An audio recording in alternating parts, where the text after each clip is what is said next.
The Monday Mornings podcast is presented by Southern Michigan Bank and Trust, continuous banking since 1872. Switch today and visit smb-t.com. Welcome to the Monday Mornings podcast. I'm Andy Hawley alongside my co-host Jennifer Scanlon. We want to thank Southern Michigan Bank and Trust, continuous banking since 1872. Switch today and visit smb-t.com. Our guest today on the Monday Mornings podcast is former Michigan State Spartan, former Indianapolis Colt, Jackson native, and just all-around wonderful person, Khari Willis. Khari, how are you? Doing great. How you doing? Good, thank you. I feel like we need a round of applause. Yeah, always a round of applause for Khari. We've been doing this a long time, and you've never said no, so thank you very much. No problem at all. So what are you up to nowadays? What's keeping you busy? Nowadays, I'm obviously busy, with the church. I do a little bit of traveling. I'm busy with the family. Yeah. So now I'm now married with 3 kids, so they keep me busy. A little bit of real estate and things of that nature. Trying to decide if I want to go back to school and Sure. To find a more official career. Sure.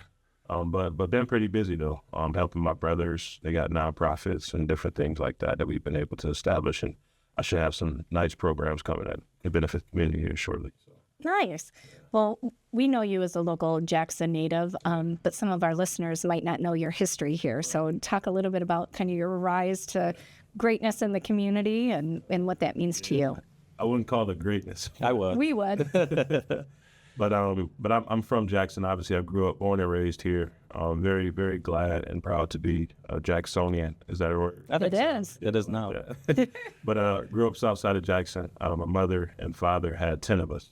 Oh, wow. Yeah, so we all grew up. My dad was a big community leader down at the Martin Luther King Community Center for over 25 years. That's where I spent the majority of my formative years. He sacrificed, sent us out to Little Christie, where we were able to, compete in athletics and obviously learn at the highest level, receive an education. And from there, I was able to, establish my identity here in the community. But I didn't want to be just like athlete only. Right. I always wanted to be, most kids look up to their parents. And I wanted to have the type of impact on people that I saw my dad have.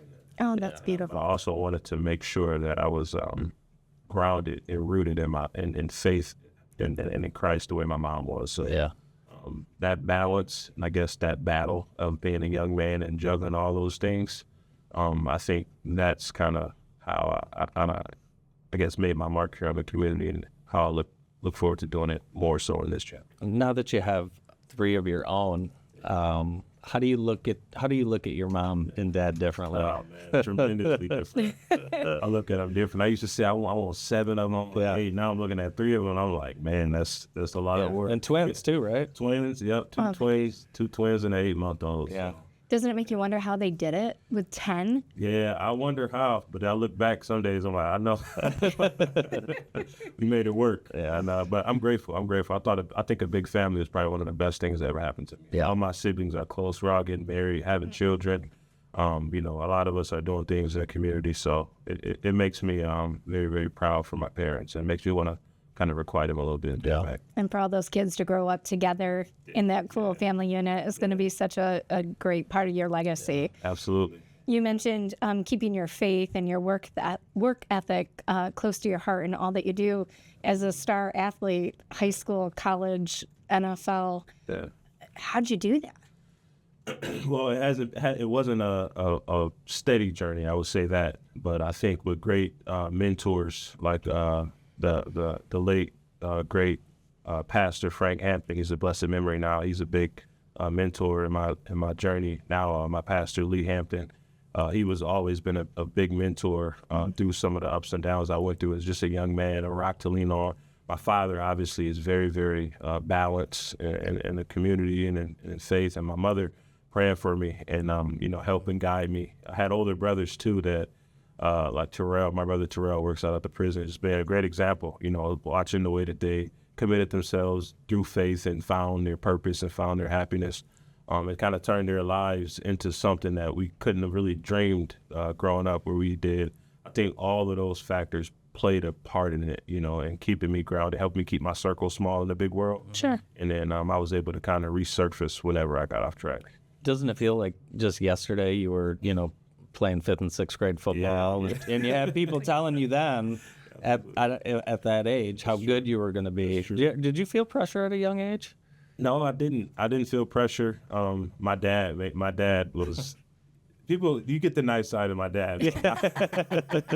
My dad is quick to let me know this is just this little part of the city and this little part of the state and this little part of the world. And so he always kept me dreaming and thinking bigger. For sure. He never let me succumb to, even when I was in the league. He was always pushing me to be more and to reach. And I think that's something I really appreciate. Yeah. But you hear it every year. It's another kid.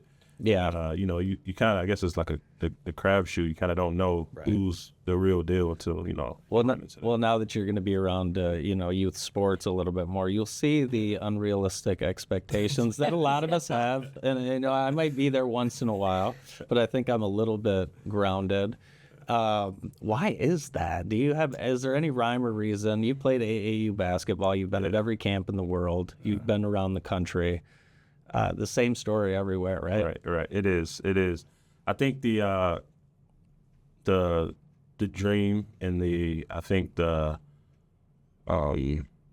execution of it sometimes don't line up, but I think that the desire a lot of times is there, and so obviously you applaud that, and I think that that's something that I think sports at a young level, even if it's not organized, right? Just being active and being competitive to some degree, I think it propels and helps you and translates into so many different ways of life. So I always tell kids, man, don't limit yourself, right? Mm-hmm.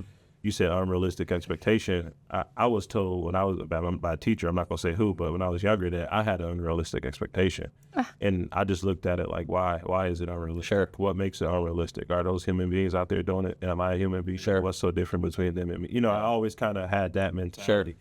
And so I push that into kids as much as I can, whether it's athletics, faith, whether it's working, whether it's academics. It's like, don't put limits on yourself. Yeah. If you want it, just work for it. I think you're right. The delivery sometimes of those emotions gets the best of us a little bit. Definitely. Well, I think a lot of parents are living vicariously. Well, there's that too, right? It's hard to admit when your career's over. That's the big one. It is.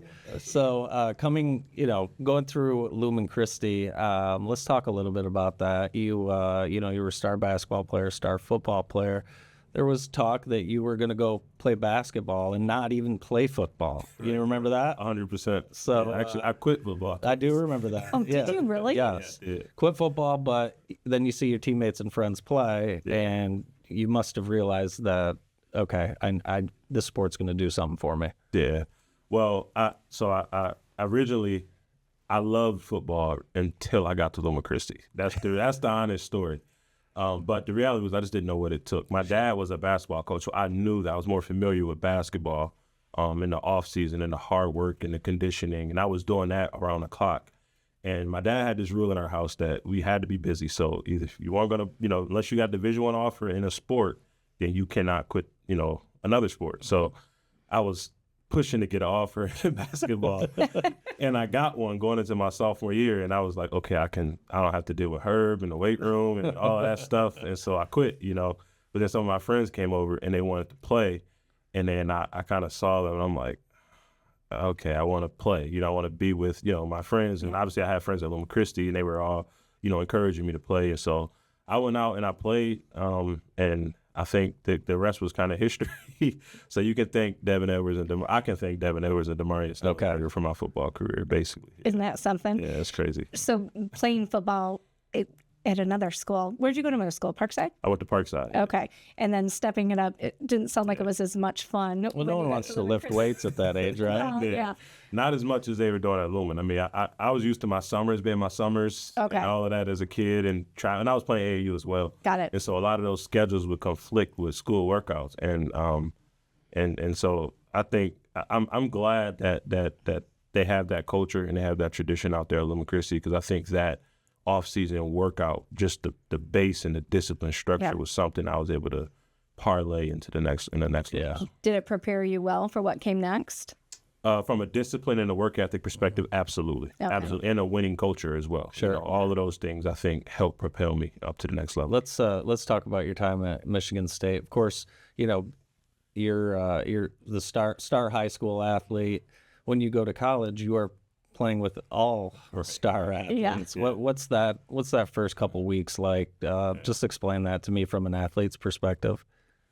I think for me, I was trying to just prove that I belong. I think the first couple weeks, you in the weight room, really not kind of playing football that much. People don't realize how much time you spend in the classroom and how much time you spend in the weight room and conditioning. And we would run stairs. So Ken Manny was our strength and conditioning football coach, and our very first meeting with the rookies, with the freshmen, he comes in, he goes, "I want all you freshmen to have these stars. To get all these stars, he goes, sharpen every single edge of them and put them where the sun don't shine, because we don't care about that here. It's all about working." And I felt like, based on that, and that's who he was when he was in recruiting, I felt, okay, I got a chance. If it's about working, if it's about learning and competing, I got a chance. And I felt like I wanted to prove that. But when you're around talented guys, 4 stars, 5 stars that come from these prestigious universities and these big conferences that you've seen really kind of from a distance, it could be culture shocking, but I felt that, I felt within myself that, hey, I can compete, and if I can compete, I feel like I have a chance. I wonder how Khari would have handled the NIL. Oh, man. Woulda, coulda, shoulda. I would have wanted to get drafted to the Lions for that. Oh, my goodness. Got a bigger following. How do you think that would have just changed the way you went about football, right? Because I know that's not you. Yeah. I think it probably would have. I can't say at that age what I would have done, but I think that I probably would have went to a smaller school. Really? Yeah. I probably went to a smaller school. PJ Fleck and I have a great relationship. Okay. He was at Western. This was before they went. They had the big years that they had. Corey Davis and those guys. Oh, yeah. We were good friends. Actually saw him a lot when he was in Tennessee. Okay. But I may have went to a different school, but I don't know. I don't know. But I know that I think I would have probably tried to stay around my hometown, because I think that's where the most opportunity probably would have been. Yeah, I love that. Yeah, I wonder what your overall opinion of the state of college football is right now with that. Pro football. It is pro football. Right? It is. It's pro football. But I think the NCAA kind of messed that up. Yeah. They didn't give players, but I think now it's kind of. Now it's too much. So I won't say it's too much, because the players. I took a sports class in college, and it was showing the revenue that college football generates, and it's a lot of money, and it's crazy. They pay for every other sport except basketball, Right. and so it's like, and basketball only got enough money to pay for itself, and so when you get to looking at that, you're like, okay, there could be some, something to give. I didn't quite think it looked like this, but hey, I guess this is what they want. Well, and you were a part of some Michigan State teams that are going to to go down in history as some all-time teams. And you had some stars and played in huge games. What were those moments like?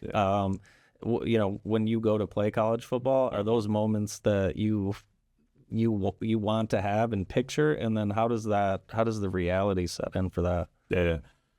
I think those are special moments, because obviously you see the person beyond the moment. So I got a chance. So beyond just the crowd hype, the thing I enjoyed most about my experience was the process and everything. I enjoyed the process. I really, truly did.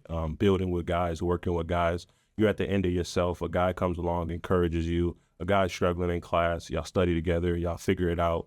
Y'all both, we wasn't getting money like they are now, but y'all both pretty much broke and sharing pizza and wings, and I enjoy that. And I think that makes those moments when you're able to share them together so much more special. And that really kind of parlays into life as well. When you're able to spend time with somebody, you've been through the mud with them, and you grow and you build that bond. I think that's more valuable to me than those moments. But I think those moments are legendary. You look back, and I was telling my wife, I'm like, I was always looking forward to the next moment, that I never really looked back and realized what happened, what I actually accomplished. It was the same way in high school. Like I remember, I think it was Tyler Aldridge. She had to tell me, you won basketball player of the year 3 times in a row. I'm like, did I really? But because you're always looking for the next thing. And now I'm in a phase where okay, I finally can just enjoy it, Yeah, that's awesome. Yeah. Cracks me up thinking about Yeah, how humble you are with everything. it is. that You you've know, it was so fun. You know, of course, and I know you're aware of the buzz back home when, you know, Michigan State's going to play Alabama, Khari, you know, this, that, Big Ten champs. You know, let's talk about getting drafted. I had a chance to talk to you right before the draft, which again feels like yesterday. Right. And I know everyone here was so happy that you got drafted. If you were going to get drafted by the Lions, which I don't know that you wanted to during that time, get drafted by the Colts, only 3 hours and 15 minutes away. Talk about the reality setting in. You knew you were going to get drafted. Yeah. Talk about the reality of, hey, I'm an NFL player. Yeah. I think the draft process was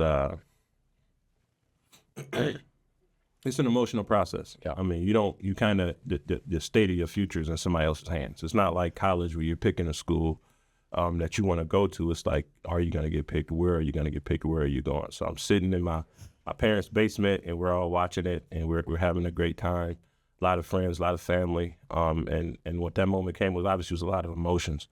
And I think that, I think the reality set in once you get the call. My agent was spot on. Michael Perry did a great job. He said, okay, you're going to go second to fourth. You're not going to be halfway there on the fourth. That's not going to happen. Okay. So we was watching the day before, and my name didn't get called, and I was nervous. I'm like, oh, man. Got to have all these people back over. Yeah, I'm like, now I might fall a little bit. I kind of expected to go. I didn't think he didn't think I'd make it out the fourth round. And so, you know, early in the fourth, I go. And now I think that reality of being an NFL player is set in. It's like you put all this work in. You've been killing yourself, and I think it all was a big relief for trying to accomplish that particular goal. Yeah, and I couldn't got drafted in a better situation. My cousin Bill Brooks is legendary down there in Indy. He was down in and out the building every single day. Got a chance to mentor me. I go over his house. We watch games, talk about LeBron, Jordan, anything. And he's been a great resource for me. And I think that being drafted to his team, as well as Coach Dungy, I got a chance to meet him.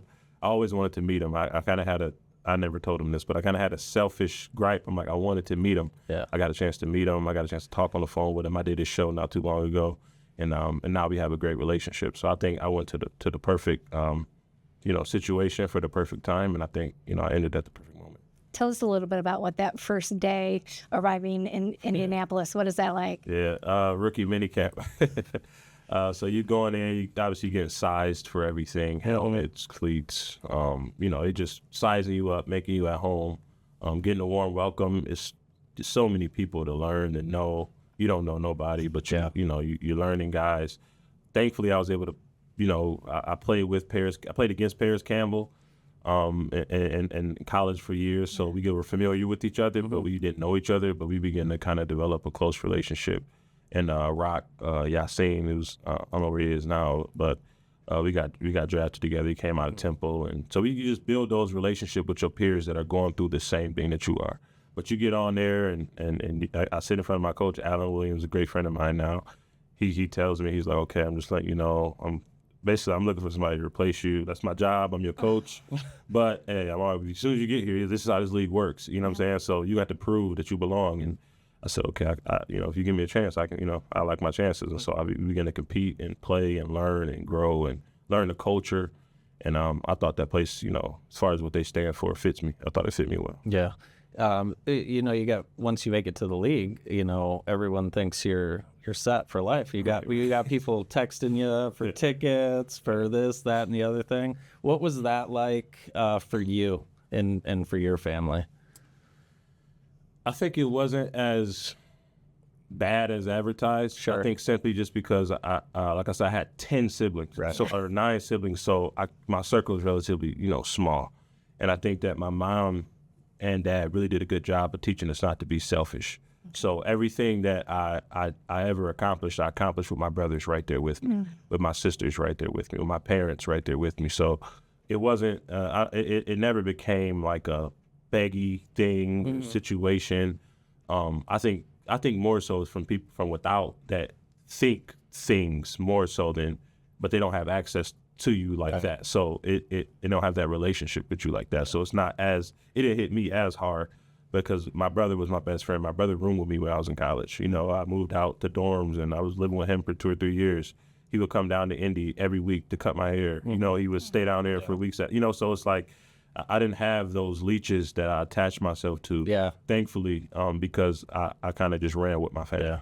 I remember my brother and Sarge and I came down to the Jacksonville game. That was fun. And I got worried for you because of how big NFL players are. It's absolutely ridiculous. Leonard Fournette. Yeah. You talk about a size of a man. Yeah. And we're like, oh, could go watch Khari tackle this guy for 3 hours.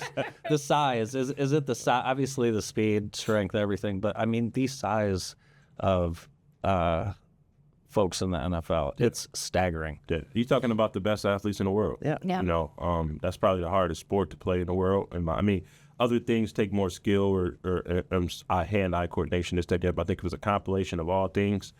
Then you're talking about the best athletes in the world. I think the biggest, the strongest, the fastest, you know, in most cases the toughest.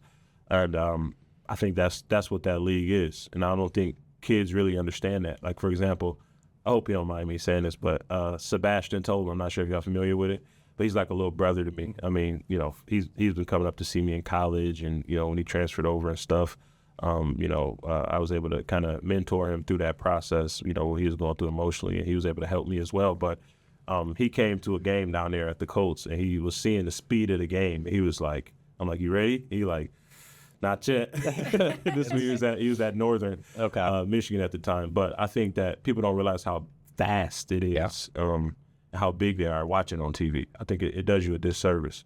To watch it on TV. Yeah. But when you're in person, you get to see the speed of the game. You get to see the intensity.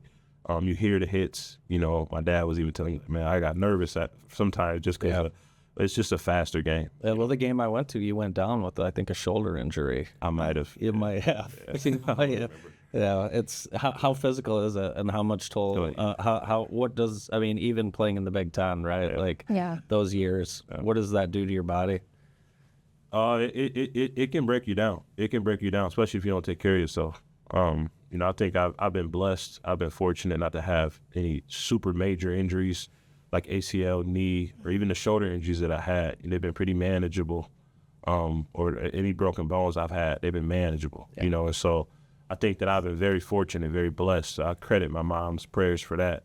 But it's physical, man. It's very physical, and that's why, I mean, even if you watch, seriously, if you go like down to Texas and you watch some of the high school games, physical, you know, and then you go watch college, you like different type of physical. Yep. And you go watch the NFL, you like grown man physical, you know. So there's different levels of speed and physicality that I think people don't understand until they go watch them in person. So you got to live the dream of a lot of young men. I'm curious, what would you say the highlight of your NFL career is, and then maybe even a low light? I start with the low light. I think my low light of my NFL career might have been probably any time I had a concussion. Seriously, that scares me. That means there were numerous. Mm-hmm. Yeah, those are pretty low moments. You know, you have to isolate yourself for the most part, just to get the lights away, and I think those. Anytime I was injured, I think, you know, it brought a reality of obviously humanity over you, and you've experienced those different emotions. I was down there in Indy. I wasn't married at the time, so I didn't have my family down there with me, and you know, my kids were back at Michigan. Obviously, they went through, you know, some situations out there back at Michigan, and I would see them, you know, periodically, but for the most part, I was down there by myself, hurt, you know, concussed. Can't watch, you know, hardly watch, you know, church service online. So it was definitely those moments, I think, were my lower moments in my professional career. My higher moments, I think, will evolve around the locker room, the relationships that I built. I think I was able about a year ago to go down and see good friend Kenny Moore graduate from college. I know my friend Julian Blackman just got married, and so I think when you build those relationships with those players and you all scatter out throughout the country and y'all come back and during the season with the same love and the same passion for each other, I think that's probably my highlight in my career. What's it like when you see a fan with a 37 jersey on? It's surreal still. It's surreal. But I think to think that somebody looks at little old me like that, I think that's amazing. I think that's that's part of the things that of the good in sport, that it brings people together, and it gives, little kids positive role models a lot of times to look up to. And I think that, I always say if I can, be an example to somebody, then I'll be that. And if they wear it because they like the way I play or because they like me as a person, if I'm doing both of those things right, then I feel comfortable with that. You did something that I think a lot of us were like, oh my God, what is he doing when you retired at such a young age? Can you tell us a little bit about that thought process and what that meant for you? Absolutely. So, like I said, on my faith journey, I had gotten saved the year before, and really, really, truly committed myself to that. And I felt that I felt the call, a tug in my heart away from, football. I felt the natural desire as well. I felt that, I had done it. Most people that don't know, football is not my favorite sport. Basketball was my favorite sport. But I kind of got on this train and I was able to take it as far as I felt that I wanted to go and that I could go. And I was dealing with a lot of things, and I was injury wise, faith wise, and I felt that God was moving me in a different direction. I felt like He was literally saying, "This chapter is closed and it's over." And just as a confirmation that when I retired, one of my teammates that I came in with, Rock, that I mentioned, we ended up getting close. He looked at me, he was like, I knew you were done. Really? Yeah. He said, I could tell. He said, you was here, but you wasn't, here like you. And I just felt it was time, and I'm not one to hold on to things. I'm not one to, it wasn't about money for me. It was simply about, one, pleasing God, two, taking care of myself, taking care of my health, physical, mental, and obviously my family. I was away from my kids. It was a lot of things going on, but I was grateful. I'm grateful for the experience. I'm grateful for the opportunity, but I definitely felt God moving me in a different direction, and to be able to help more people in a more personal, way, to be able to represent Him better in my pursuit for holiness. So I think that was definitely the major player in my decision. With that decision, and I know you have a small circle, and family was for sure behind you.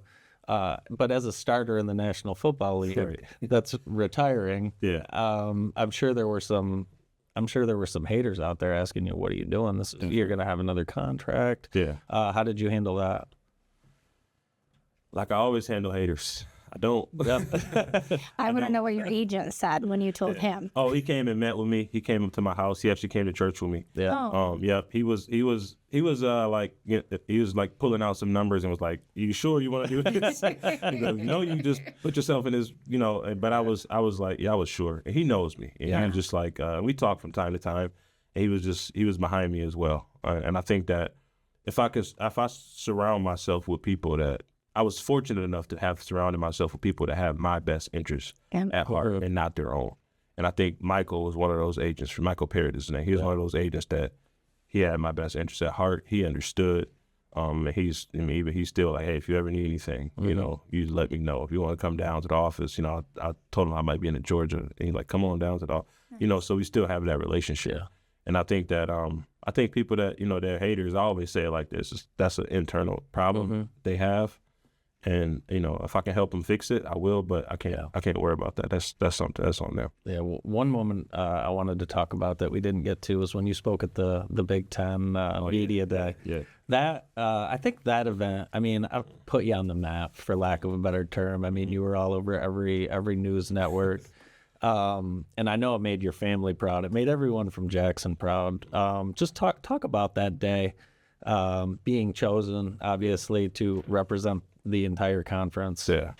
I didn't know about it, honestly, but Coach D'Antonio came to me one day and he said, every school is going to elect a person, nominate an individual. He said, I'm going to nominate you. He said, if you're okay with it. I said, yeah. He says, so basically, you're probably going to get picked. He's like, you're going to get picked. He said, with everything going on in our university and all this stuff, he said, there's a good chance that they pick you. He said, you're a starter, you're this, so I'm like, yeah, I'll do it. And so I prepared my speech, and I gave a rendition of it to the team. I was so nervous. I was talking too fast. But when I got done, they all stood up. It was a standing ovation. Wow. And so when I got that reaction from my peers, I'm like, whoa.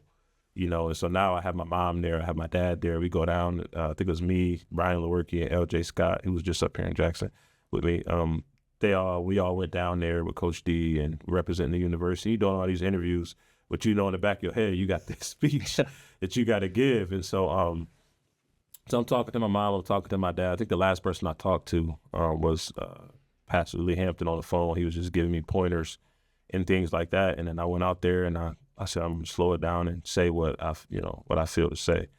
And I felt that it was a great opportunity for me, and not only for me. Coach D'Antonio told me this is a life-changing opportunity. One of his quotes is, "You give me a place to stand, I can move the world." And he's like, this is an opportunity for you to showcase what you're all about. And I said, I have to bring it back to home. Whatever I say, it has to be back real. Obviously, my experience, but back with Jackson and completely Jackson out, because I feel like that's who I am. Yeah, so. I mean, everyone was talking about that, texting each other, sharing it on Facebook. I mean, it was cool. Not only have you made it to the next level, but you're shining at the next level, which is pretty cool. When you sit back and look at what you've accomplished so far athletically and spiritually in your short time, how do you feel? Blessed? Definitely blessed. I feel more blessed that I made it out without any significant injuries. Sure. From an athletic side, I think obviously the things I've been able to accomplish, the relationships. But Coach D'Antonio and I talk every month almost, that, and just to, hear from him and obviously teammates of mine around the country that are doing well, and even those that aren't doing so well, you're able to extend an olive branch and a hand to them and help them and do things like that. I think from my athletic, career, the best thing that I take away from it was the people more than anything. And the second is the process. I feel like I pushed myself. I gave what I had at that time. And it's a good life lesson for me going forward and, my future careers and my future endeavors. And even to my kids, whether it's spiritually, it's like put your all into it. Do it. You're gonna be a Christian, do it for real. If you're gonna be a player, be a player. If you're gonna be whatever, then be that. And I think that's kind of what I took away from that athletically. Spiritually, I feel like I'm just kind of getting started. Yeah. I feel like it's so much for me to learn. There's so many areas for me to grow.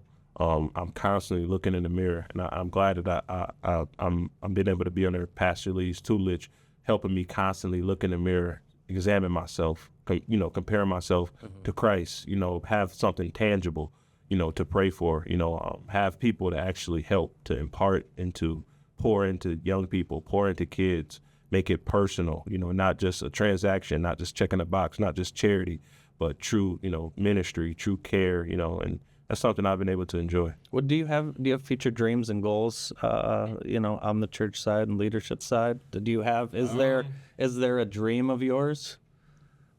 I guess my dream would just be to be used by God in an effective way to be able to affect young men. I think that's my main thing. I don't really care for a title or a position. Sure. I'm not really into that, but I think if I can be effective in helping young men, especially those that are in disadvantaged positions, fatherless, those that are without certain things, if I can continue to help them in a greater way. And I even looked into the student athlete, goes through a lot of things, and there's usually a crash landing at the end of that we don't talk about enough. But if I can be able to help, them, I think that's one of my main things. There was only one time I was mad at Khari. What'd you do? Well, he was on the field for the trouble with the snap. Go green. Oh, no. Yeah, that was I have to bring that up because it's so iconic, and that play will down in history. Is that still the craziest game you've been a part of? Definitely. I think it's definitely the craziest game. It might be from a college level, it's definitely probably the biggest. I think we were 2 top 10 teams at the time. But yeah, I think that was experience. You couldn't plan a better, I guess, first starting game in my career for me than that. Yeah, it was hard rooting for you, but also rooting for Michigan, and then of course the worst thing possible ever. Yeah, it evoked a lot of emotion out of this stuff. But it was so cool watching you play at Michigan State. Again, I mentioned all those big games, right? Which you can't take those for granted because as you're watching, Michigan this year, Michigan State the last year, those games you have to earn a right to play in those. Yeah, even the rivalry. Like I was telling somebody the other day, I said, man, the rivalry, because of the landscape of college football, it's not going to be the same amongst the players because they're not like breaded in it like that. You know what I mean? And I don't know if it's a good thing or a bad thing, but it's not. You know, you can tell that I was watching the game and I'm like, it's not like it used to be. You know what I mean? Like even the hits and the after the whistle stuff is not the same. But I think that those big games, anything, I think that's a lesson. I think anything that I learned in life is like you can't take those opportunities for granted because stuff like that just don't come around that much. Khari, we call this the Monday Mornings podcast because our idea is that our guests will share nuggets with us on what gets you up and going on a hard, cold Michigan Monday morning. What can you share with us? Well, one of them name is Cassius, the other one's name is Kyron, and the other one is Khari Jr. Okay. But and then I think a pursuit, right? A pursuit. I'm in a pursuit for perfection, right? And I think that's a inner pursuit. I think many people make excuses and exceptions to say we can never get there, but I always feel same way I looked at when I was playing. I tell the story, a teacher told me that, there's a 1 in a million chance that's going to happen. I remember this. I'm like, well, somebody has to be the one. If one person can make it, I'll take my chances, you know? And I think that's the way I try to approach my spiritual and try to approach being perfect in that manner is living a life that's pleasing to God, living a life that's beneficial to my children, being a man, being a father. You know, I always tell my wife, I don't want to get caught up in any occupation that would take my fathering time away from my children, that could take my, worship time away from my God, that would just overconsume me. I don't want to be involved in it. I'd rather make less money, do less, do whatever than to, a man is not, it's what's inside the man that makes the man, not what a man has or what a man does. And so I look that inner pursuit of inner perfection to me, trying to be a perfect husband, trying to be a perfect father. Now it's not like an unhealthy perfection where I'm beating myself up over every little thing, but it is a pursuit that is realistic, and I think that I'm yearning for on the inside. I think that wakes me up. It's beautiful. What's something you struggle with that you're working on every day? Patience. Patience. I think God has really helped me with my patience lately, but I'm still learning to be more patient. I'm very to the T, but I think that patience. And when you have children and a wife and all of those things, things happen to mess with your time frame. So that's something I think I'm working on. Yeah. Awesome. Well, we can't thank you enough for taking the time. It feels like just yesterday we were talking, about, you as player of the year for basketball and football. It's just amazing. Yeah. Known by just one name. That's how you know you've made it. Yes. There's Khari, Michael. Who else we got? There's plenty. LeBron, obviously. Definitely not in that category. Well, you are to us. Yeah. Well, I'll tell you 2 names you should get to know. Cadell. Yeah. Love Cadell. London. And love London. Those 2 names you should get to know. We're having to watch him farther away now, but we're watching them. Yeah, but those are 2, fantastic young athletes, student athletes, 2 fantastic young men. I think the world of. I think that they're both great kids, great athletes, different situations, but I think that if they continue to work, then they should be able to touch a lot of people. Awesome. Yeah. Awesome. Well, you've definitely touched our community in so many positive ways. Yeah, we appreciate it. Keep in touch. I know we will, and thanks for doing this. I appreciate it. Thank you. Thank y'all for having me. Appreciate it. Southern Michigan Bank and Trust provides the perfect mix of banking technology and local customer service. Learn more today and visit smb-t.com.